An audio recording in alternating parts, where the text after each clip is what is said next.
बिस्मिल्लाहिर्रहमानिर्रहीम। अस्सलाम वालेकुम नाजरीन, आप यूट्यूब चैनल देख रहे हैं। मैं इमरान खान हूँ। नाजरीन, मुज़ाकरात ईरान और अमेरिका के बीच में अभी तक शुरू नहीं हो पाए।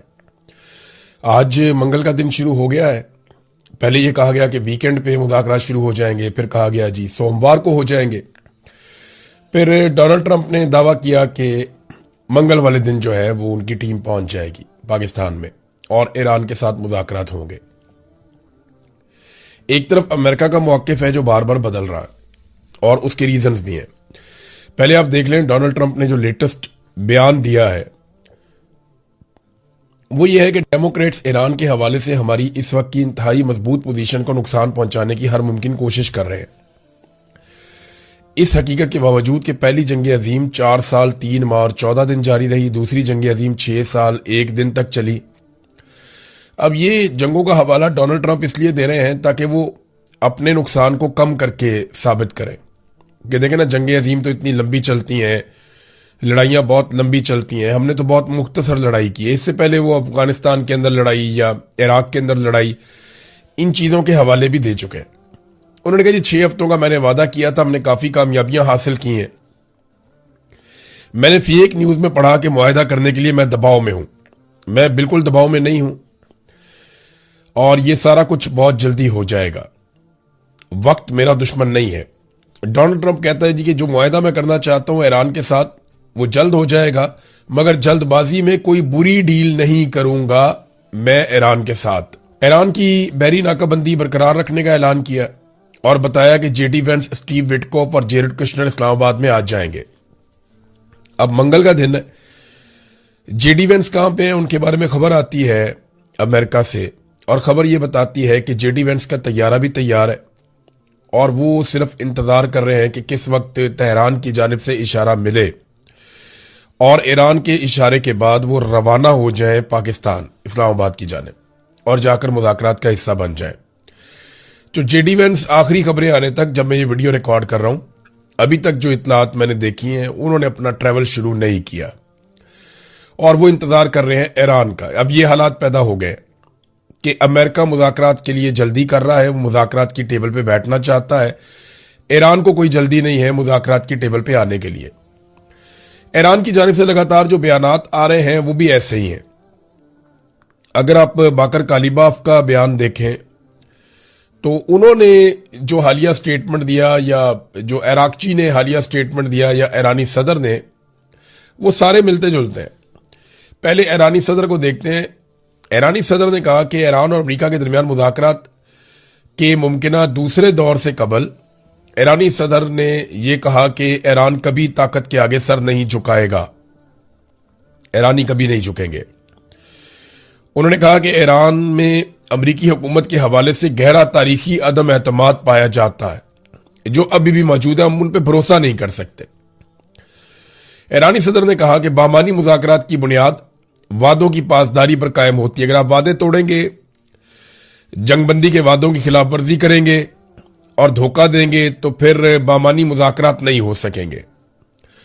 अमरीकी हुकाम की जानिब से गैर तामीरी और मुतजाद इशारे एक तलक पैगाम देते हैं, वो ईरान के हथियार डालने के ख्वाहिशमंद है कि ईरान अपने हथियार फेंक दे। इराकची ने एक और बड़ी इंपॉर्टेंट बात की है, जो वजीर खारजा है अब्बास इराकची। उन्होंने कहा कि इसहाक डार साहब के साथ भी उन्होंने टेलीफोनिक बात की है, उनके स्टेटमेंट्स वैसे भी आ रहे हैं कि ईरान अमेरिका के हवाले से तमाम पहलुओं का जायजा लेकर आइंदा के लाएअमल का फैसला करेगा। और ईरान की वजारत खारजा ने यह भी कह दिया है कोई इतनी जल्दी नहीं है हमें। उन्होंने कहा कि अभी हमारे पास कुछ ऐसा नहीं है जिस पे जाके हम अमेरिका के साथ मुज़ाकरात करें। और रीजन वो ये बताते हैं कि एक तो जो नाकाबंदी की गई है पूरे खित्ते की, आबना हुर्मुज़ की चारों तरफ से अमेरिका की जानिब से, वो कहते हैं वो काबिल कबूल नहीं है। ये जो नेवल एक ब्लॉकेज डोनाल्ड ट्रंप ने लगाया है उसके ऊपर ईरान मजम्मत कर रहा है। वो कह रहे जी इसकी मौजूदगी में ये जंगबंदी की खिलाफ वर्जी है, हम मुज़ाकरात आगे नहीं बढ़ा सकते। और ये बात फील्ड मार्शल आसिम मुनीर ने डोनाल्ड ट्रंप से बात करते हुए बता भी दी है और डोनाल्ड ट्रंप को यह मशवरा भी दिया गया। 2 मशवरे पाकिस्तान ने डोनाल्ड ट्रंप को दिए। एक मशवरा यह दिया है कि ईरान मुज़ाकरात की टेबल पर नहीं आएगा अगर आप ब्लॉकेज जारी रखेंगे तो डोनाल्ड ट्रंप को मशवरा दिया है कि आप ब्लॉकेज खत्म करें। दूसरा मशवरा डोनाल्ड ट्रंप को पाकिस्तान ने यह दिया है कि आप अवामी सतह के ऊपर जो सख्त बयानात देते हैं ईरान के बारे में, वो बयानात भी आप ना दें, क्योंकि ईरान जंग नहीं हारता तो जंग का तासुर भी नहीं हारना चाहता। यह भी ईरान के लिए एक बड़ा इशू है। और अमेरिका के लिए इशू यह बन गया है कि दुनिया की वो जगह जहां पे वो पहले बहुत मजबूत था, उससे बहुत फायदा होता था, वो भी उसके हाथ से निकल रही है। मिसाल के तौर पे पॉलिटिको की एक रिपोर्ट है। ये रिपोर्ट में बताती है कि बहरीन में, इंडोनेशिया में और अजरबैजान में अमरीकी मफादात का नुकसान हुआ।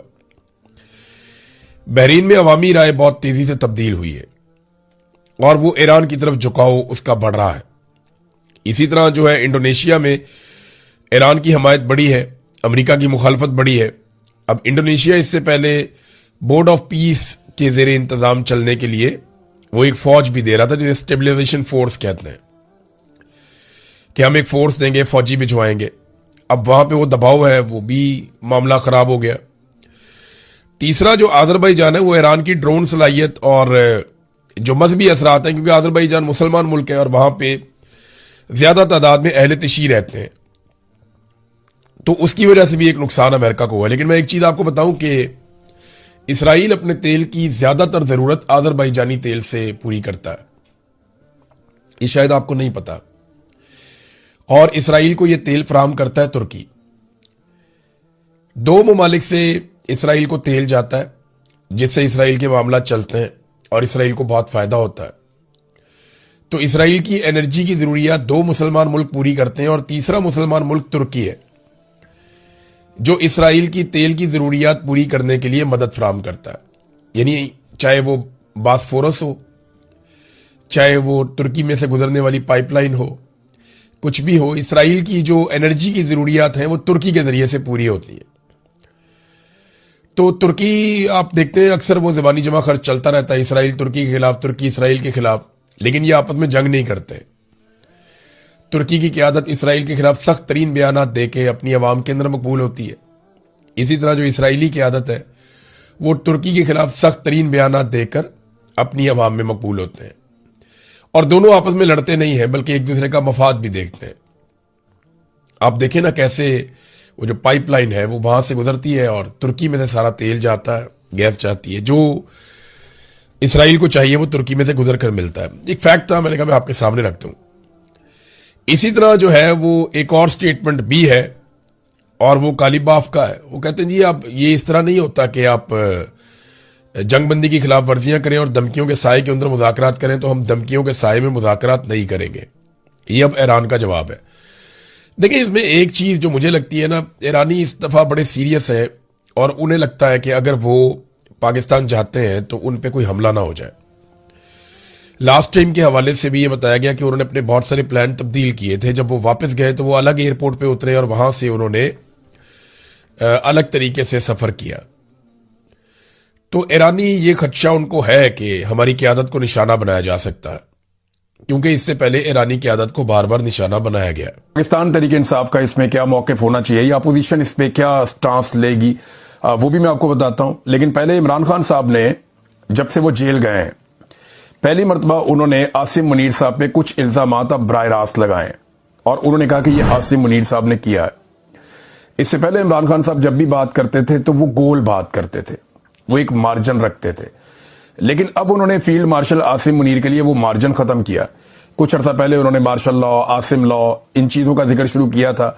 अब चार चीजें उन्होंने बड़ी कैटेगोरिकली कही हैं इमरान खान साहब ने और डायरेक्ट इल्जाम लगाया कि ये आसिम मुनीर साहब ने किया। नंबर एक, उन्होंने ये कहा कि जी इनको 10 साल इक़्तिदार की ख्वाहिश है और उसके लिए मिसाल दी कि जैसे ये ख्वाहिश थी याया खान को, वैसे ही आसिम मुनीर साहब को भी है। एक तो इमरान खान साहब ने ये बात डायरेक्टली कही। दूसरा, उन्होंने कहा कि जो 9 मई है उसका उन्होंने पूरा इल्जाम आसिम मुनीर साहब पे डाला। जैसे एस्टेब्लिशमेंट ये इल्जाम इमरान खान साहब पे डालती है, ऐसे ही इमरान खान साहब ने कैटेगोरिकली कहा कि जी Asim Munir is responsible for this, और आसिम मुनीर साहब ने ये खुद करवाया और ये पाकिस्तान तरीके इंसाफ को क्रश करने के लिए करवाया। अंग्रेजी में भी उनके ट्वीट आ चुके हैं। नंबर 3, मैंडेट चोरी की जिम्मेदारी इमरान खान साहब ने डायरेक्टली डाल दी है कि मैंडेट चोरी किया गया और उसके पीछे भी यही है। तो ये भी इमरान खान साहब ने डायरेक्टली एक इल्जाम लिया। और चौथा जो है, और ये तीनों चीजें इल्जाम क्या है, सारी दुनिया हकीकत जानती है। बाद लोग बोल नहीं सकते, बाद लोग बात कर नहीं सकते, लेकिन हकीकत तो सारे ही जानते हैं। कि मिलिट्री एस्टेब्लिशमेंट ने क्या किया इमरान खान साहब के साथ, और उसमें जो पेश हैं वो आर्मी चीफ ही हैं, उन्हीं के फैसले चलते हैं।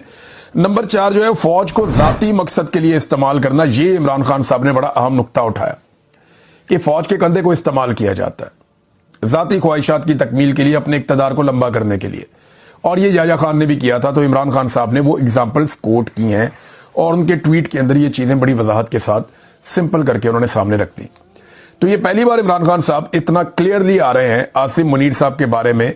तो क्या इमरान खान साहब जेल से एक फाइनल राउंड शुरू कर चुके हैं? ना सिर्फ आसिम मुनीर को वादे पैगाम दिया इमरान खान साहब ने, बल्कि chief justice Pakistan justice Yahya Afridi के लिए भी एक लेटर लिखा, जो इमरान खान साहब की बहन अलीमा खान लेकर निकली, और उन्होंने कोशिश की सुप्रीम कोर्ट में कि वो चीफ जस्टिस के चैम्बर में जाएं और जाकर वो लेटर चीफ जस्टिस के हवाले करें। लेकिन वहां इंतजामिया ने रोक दिया। उन्होंने कहा जी आप नहीं जा सकते, जब तक कि रजिस्ट्रार ऑफिस से इजाजत नहीं मिलती आप नहीं जा सकते। उन्होंने कहा जी इमरान खान साहब का खाता है। लतीफ कोसा साहब ने कहा जी एक साइला है, साइल है, तो वो अगर चीफ जस्टिस के बाद जाना चाहें तो आप जाने दें, खत देना उन्होंने। तो इस पे उन्हें रोक दिया गया। लेकिन खत मैं आपको बता देता हूं, ये उसका उर्दू ट्रांसलेशन है जो याया अफरीदी साहब को इमरान खान साहब ने खत लिखा।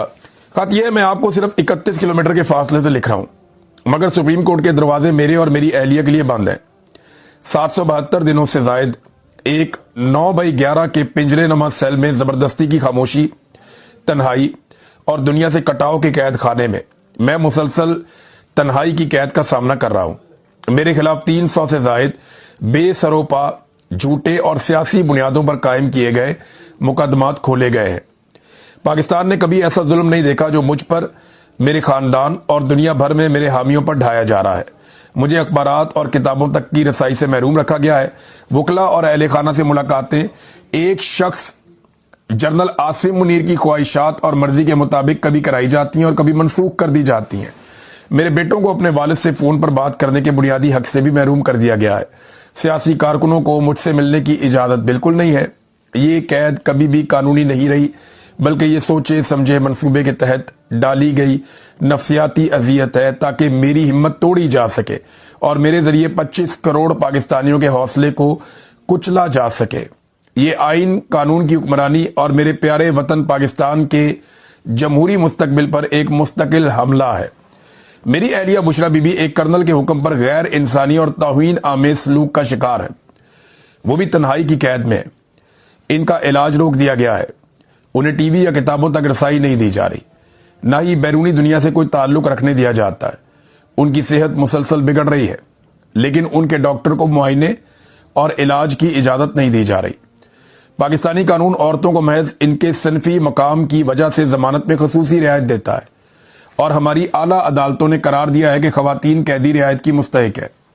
लेकिन बुशरा बीबी के मामले में ये उसूल यकसर मुअत्तल कर दिया गया है। ये जुल्म की इंतहा है। इनके तमाम कानूनी हकूक उनसे छीन लिए गए हैं कि वो सिर्फ मेरी अहलिया है। पाकिस्तान भर में हजारों कारकुन और हामी जेलों में सड़ रहे हैं। इनमें से कई को अगवा किया गया, तशद्दुद का निशाना बनाया गया और आईनी जमानतों की सरीह खिलाफ वर्जी करते हुए फौजी अदालतों में मुकदमात चलाए गए। बैरिस्टर अहसान नियाजी को फौजी हुकाम ने उठाया, अजियत दी और महज मेरा भांजा होने के जुर्म में 10 साल कैद की भयानक सजा सुनाई। मेरी बहनों को नाइंसाफी से कैद किया गया। मेरे भांजे शहरयार और शेरशाह का भी नाहक उन्हें कैद का शिकार किया गया। मेरे खानदान के साथ होने वाला ये जुल्म पाकिस्तान की तारीख में ऐसी मिसाल नहीं मिलती। अदालतें जो आज़ादी की जामिन होनी चाहिए, उन्हें पाकिस्तान की सबसे बड़ी सियासी जमात को कुचलने के लिए हथियार बना दिया गया है। इन सब जालिमाना हरबों के बावजूद, मेरी अपनी कैद और तमाम आवाज़ों को दबाने के बावजूद, पाकिस्तान तहरीक इंसाफ ने 8 फरवरी 2024 के इंतखाबात में तारीखी कामयाबी हासिल की। लेकिन अवाम का मैंडेट एक ही रात में चुरा लिया गया। जमहूरियत को मजाक और आइन को शहीद कर दिया गया। इस धांधली की तौसीक और मोहर तस्दीक कॉमनवेल्थ 2024 की लीक होने वाली रिपोर्ट ने कर दी। नाम नेहाद 26वीं आईनी तरमीम को इस इंतखाबी डकैती को कानूनी जवाब देने के लिए इस्तेमाल किया गया, जबकि उसके खिलाफ दायर दरखास्तें आज भी आपकी अदालत में इल्तवा का शिकार है। अब 26वीं आईनी तरमीम के बेनिफिशरी हैं ये चीफ जस्टिस, और इमरान खान साहब उसी चीफ जस्टिस को 26वीं आईनी तरमीम के बारे में लिख रहे हैं। देखें ना कैसी पाकिस्तान की बदकिस्मती है कि जो 26वीं आईनी तरमीम का बेनिफिशरी है वो कैसे 26वीं आईडी तरमीम के खिलाफ दरखास्त लगने देगा? पूरा निजाम जकड़ के एस्टेब्लिशमेंट ने अगवाल बना लिया है, लेकिन इमरान खान साहब फिर भी ये दरवाजा खटखटा रहे हैं, इस दीवार के साथ सर मार रहे हैं कि मैं यहां से इंसाफ हासिल करूंगा। इस्लामाबाद हाई कोर्ट के मशकूक रवैये के तहत उसके चीफ जस्टिस सरफराज डोगर ने जानबूझकर मेरे अलकादर ट्रस्ट और तोशाखाना रिवीजन मुकदमात को समाअत के लिए मुकर्रर नहीं किया। बहरहाल अब ये खत इमरान खान साहब ने लिखा है तो खबर आई है कि 25 सितंबर को तोशाखाना वाला बाद में होगा, लेकिन क्योंकि उसकी वो चाहते हैं इमरान खान साहब के वो केस लगे और नीचे से वो उनको इंसाफ मिले। लेकिन जो अलकादर यूनिवर्सिटी वाला केस है वहां तो वो सजा की मुअत्तली चाहते हैं। अलकादर यूनिवर्सिटी वाले केस में उनको जमानत मिल सकती है, अगर उन्हें जमानत मिल गई तो इमरान खान साहब फौरी तौर पर रिहा हो सकते हैं। लेकिन देखिए तरीका वारदात क्या है कि अलकादर वाला केस तब सुना जाएगा जब तोशाखाना 2 के अंदर सजा हो जाएगी। जब तोशाखाना 2 में सजा हो जाएगी फिर अलकादर केस सुना जाएगा। अब इमरान खान साहब के पास 2 ऑप्शन है, या तो अलकादर केस में उनकी फौरी तौर पर जमानत हो और वो बाहर आ जाए, और तोशाखाना 2 में जब उनको सजा हो तो वो फिर अदालत से रुजू कर लें, या दूसरा केस उनके पास एक ऑप्शन ये है कि वो तोशाखाना 2 के अंदर समाअत को रुकवा दें कि जनाब ये समाअत आप रोके, ये केस ठीक नहीं सुना जा रहा, तो वो समाअत को रुकवा के उसके बाद अपनी बेल हासिल करें और फिर बाहर आ जाएं अलकादर वाले केस में। लेकिन एस्टेब्लिशमेंट नहीं चाहती कि इमरान खान साहब बाहर आए, और इस वक्त जनरल आसिम मुनीर और इमरान खान के बीच में एक